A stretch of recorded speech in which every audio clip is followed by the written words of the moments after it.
हर हर गंगे। आप सभी को गंगा दशहरा की बहुत बहुत शुभकामनाएं। प्रिय श्रोताओं, आज हम उस पुण्य पर्व की कथा सुनाने जा रहे हैं जब माँ गंगा स्वर्ग से धरती पर अवतरित होकर केवल एक नदी नहीं बल्कि समस्त मानवता के पाप हरने वाली जीवनदायिनी बन गई। उनके चरणों की धारा में वह शक्ति है जो जन्मों के दोष मिटा देती है। हे माँ गंगे, आप त्रिलोकों को तारने वाली शंकर जी की जटाओं में समाई निर्मल और पवित्र धारा हो। हमें अपने चरणों की भक्ति दे, हमें भी उतना ही निर्मल बना दे जितना आपका पावन जल है।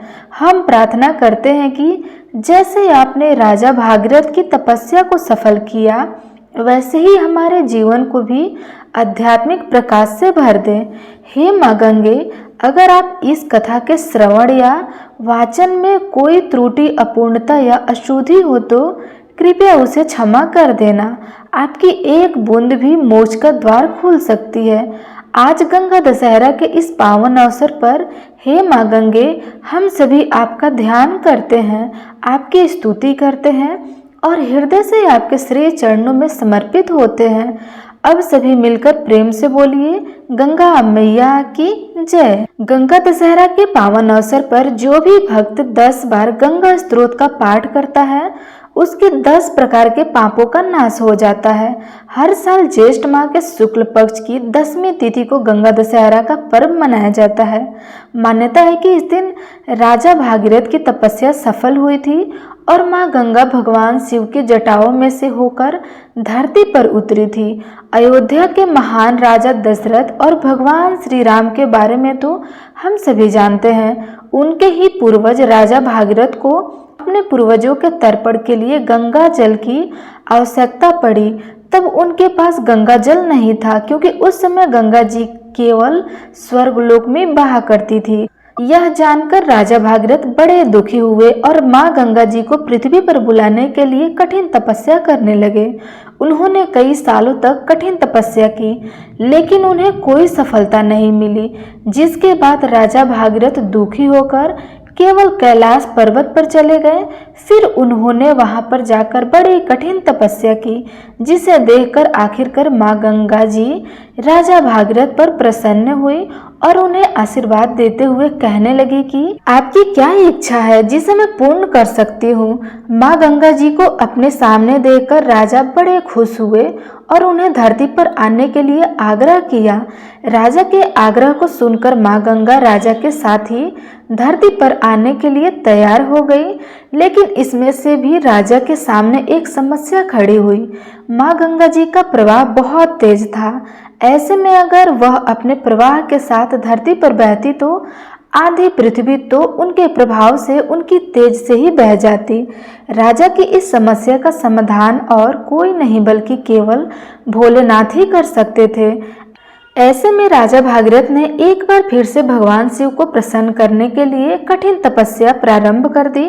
भागीरथ कभी निर्जल तपस्या करते थे तो कभी पैर के अंगूठे पर खड़े रहकर राजा की इस कठिन तपस्या से आखिरकार महादेव प्रसन्न हो गए और राजा के सामने प्रकट होकर दर्शन दिए, राजा से वरदान मांगने को कहा। तब राजा भागीरथ ने भगवान शिव से प्रार्थना की कि हे भोलेनाथ, आप माँ गंगा जी के वेग को अपनी जटा में बांध लीजिए। भोलेनाथ ने राजा की इच्छा स्वीकार की और फिर ब्रह्मा जी ने अपने कमल मंडल से धारा प्रवाहित की और शिव जी माँ गंगा जी को अपनी जटा में बांध लिया। इस तरह कुछ समय तक माँ गंगा जी शिव जी के जटाओं में बंधी रही। फिर ज्येष्ठ माह के शुक्ल पक्ष की 10वीं तिथि को शिव जी ने अपनी जटाओं को खोला और माँ गंगा जी को धरती पर जाने के लिए कहा। राजा भागीरथ ने माँ गंगा जी के पृथ्वी पर आने के लिए हिमालय की पहाड़ियों के बीच में रास्ता बनाया और माँ गंगा जी को धरती पर आने के लिए निवेदन किया। तब माँ गंगा जी धरती पर आई। जब राजा ने सबसे पहले उनके जल से अपने पूर्वजों का तर्पण किया, इनसे राजा सागर के 60,000 पुत्र भी थे। प्राचीन समय में अयोध्या नगरी में सागर नाम के राजा राज्य करते थे। उनकी 2 रानियां थी, केसनी और सुमति। राजा सागर के केसनी के अंशुभाव और सुमति के 60,000 पुत्र थे। राजा सागर ने अश्वमेध यज्ञ का अनुष्ठान किया और विधि के अनुसार यज्ञ का घोड़ा छोड़ गया। यह देखकर देवराज इंद्र ने यज्ञ को भंग करने की इच्छा से अश्वमेध यज्ञ के छोड़े हुए घोड़े को चुराकर कपिल मुनि के आश्रम में बांध दिया। राजा सागर ने यज्ञ के घोड़े को खोजने के लिए अपने 60,000 पुत्रों को भेजा। राजा सागर ने यज्ञ के घोड़ों को खोजने के लिए अपने 60 पुत्रों को भेजा। राजा सागर के पुत्र यज्ञ के घोड़े को खोजते खोजते कपिल मुनि के आश्रम में पहुंच गए। वहां उन्होंने यज्ञ के घोड़े को बांधा हुआ पाया। उस समय वहां पर कपिल मुनि तपस्या कर रहे थे। राजा के पुत्रों ने कपिल मुनि का अपमान करना शुरू कर दिया और उन्हें चोर कहकर पुकारना शुरू कर दिया। इस कोलाहल से कपिल मुनि की समाधि भंग हो गई और इस पर उन्होंने बहुत तेज क्रोध आए और इस तरह राजा सागर के सारे पुत्र कपिल मुनि की क्रोध अग्नि में जलकर भस्म हो गए। तब राजा सागर ने अपने पुत्र अंशुमान को अपने भाइयों को खोजने के लिए भेजा। तब अंशुमान अपने भाइयों को ढूंढता हुआ कपिल मुनि के आश्रम में पहुँचे तो महात्मा गरुड़ ने अनेक भाइयों के भस्म होने की सारी बात सुनाई। गरुड़ जी ने अंशुमान को उनके भाइयों की मुक्ति के लिए गंगा जी को स्वर्ग से धरती पर लाने के लिए कहा। तब गरुड़ जी ने कहा कि इस समय तो तुम अश्व को लेकर अपने पिता के यज्ञ को पूर्ण कराओ और इसके बाद गंगा जी को पृथ्वी पर लाने का प्रयास शुरू करना। अंशुमान घोड़े को लेकर यज्ञ मंडप में पहुंचे और राजा सागर को सारा वृतांत कहकर सुनाया। महाराज सागर के मृत्यु के बाद अंशुमान ने गंगा जी को पृथ्वी पर लाने के लिए कठिन तपस्या शुरू कर दी, किंतु वह स्वर्ग से गंगा जी को धरती पर लाने में सफल नहीं हो पाए। इसके बाद उनके पुत्र राजा दिलीप ने भी कठिन तपस्या की, वह भी सफल नहीं हो सके।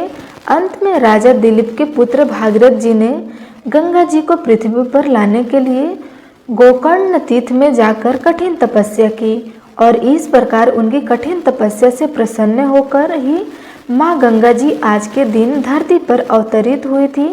इस प्रकार आज के दिन जो भी भक्त सच्चे मन से माँ गंगा जी का ध्यान करके स्नान करके इस पवित्र कथा को पढ़ता है या सुनता है, हे माँ गंगा जी उनके सारे पापों को क्षमा कर देती हैं, उन्हें पुण्य प्रदान करती हैं। अब सुनिए श्री गंगा स्तोत्र हिंदी में। ओम शिव स्वरूपा श्री गंगा जी को नमस्कार है, कल्याणी गंगा को नमस्कार है। देवी गंगा आप विष्णु रूपी है, आपको नमस्कार है। ब्रह्मा स्वरूपा आपको नमस्कार है। हे रुद्र रूपड़ी आपको नमस्कार है। शंकर प्रिय आपको नमस्कार है। नमस्कार है देव रूपड़ी आपको नमस्कार है। औषधि रूपा आपको नमस्कार है। आप सबके संपूर्ण रोगों की श्रेष्ठ वैद्य हैं, आपको नमस्कार है। स्थावर और जंगम प्राणियों से प्रकट होने वाले विष का आप नाश करने वाली हैं, आपको नमस्कार है। इस संसार रूपी विष का नाश करने वाली जीवन रूपा आपको नमस्कार है। आध्यात्मिक आदि दैविक और आदिक भौतिक तीनों प्रकार के कलेशों का संहार करने वाली आपको नमस्कार है। प्राणों की स्वामिनी आपको नमस्कार है। नमस्कार है शांति का विस्तार करने वाली शुद्ध स्वरूपा आपको नमस्कार है। सबको शुद्ध करने वाली और पापों की शत्रु स्वरूपा आपको बारंबार नमस्कार है।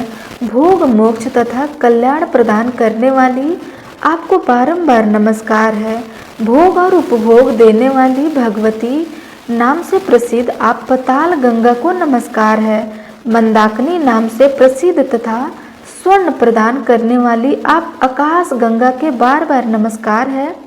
आप भूतल आकाश और पताल तीन मार्गों से जाने वाली और तीनों लोकों की आभूषण स्वरूपा है, आपको मेरा बारंबार नमस्कार है। गंगा द्वारा प्रयाग और गंगा सागर संगम इन तीन विशुद्ध तीर्थ स्थानों में विराजमान आपको नमस्कार है। क्षमावती आपको नमस्कार है। गाहर्य पत्य आहिनी और दक्षिणाग्नि रूप त्रिविधि अग्नियों में स्थिर रहने वाली तेजोमयी आपको बारंबार नमस्कार है। आप ही अलकनंदा है, आपको नमस्कार है। सुधा धारामयी आपको नमस्कार है। जगत में मुख्य सरिता रूप आपको नमस्कार है। रेवती नक्षत्र रूपा आपको नमस्कार है। बृहति नामा से प्रसिद्ध आपको नमस्कार है। लोक को धारण करने वाली आपको नमस्कार है। संपूर्ण विश्व के लिए मित्र रूपा आपको नमस्कार है। सबको समृद्धि देकर आनंदित करने वाली आपको बारंबार नमस्कार है। आप पृथ्वी रूपा है, आपको नमस्कार है। आपका जल कल्याणमय है और आप उत्तम धर्म स्वरूपा है। आपको मेरा बारंबार नमस्कार है। छोटे बड़े सैकड़ों प्राणियों से सेवित आपको नमस्कार है। सबको तारने वाली आपको नमस्कार है, बारंबार नमस्कार है। संसार बंधन का उच्छेद करने वाली अद्वैत रूपा आपको नमस्कार है। आप परम शांत सर्वश्रेष्ठ तथा मनवांछित वर देने वाली है। आपको मेरा बारंबार नमस्कार है। आप प्रलय काल में उग्र रूपा है, अन्य समय में सदा सुख का भोग कराने वाली है तथा उत्तम जीवन प्रदान करने वाली है। आपको मेरा नमस्कार है। आप ब्रह्मानिष्ट ब्रह्मा ज्ञान देने वाली तथा पापों का नाश करने वाली है। आपको बार बार नमस्कार है। प्रणता जनों की पीड़ा का नाश करने वाली जगत माता आपको नमस्कार है। आप समस्त विपत्तियों की शत्रुभूता तथा सबके लिए मंगल स्वरूपा है। आपको बारंबार नमस्कार है।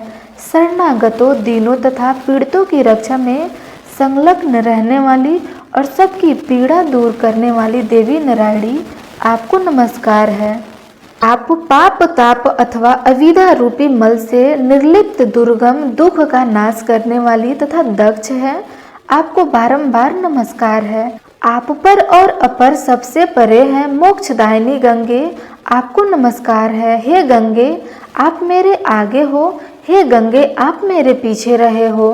गंगे आप मेरे उभय पार्श्व में स्थित हो और हे गंगे मेरी आप में ही स्थित हो।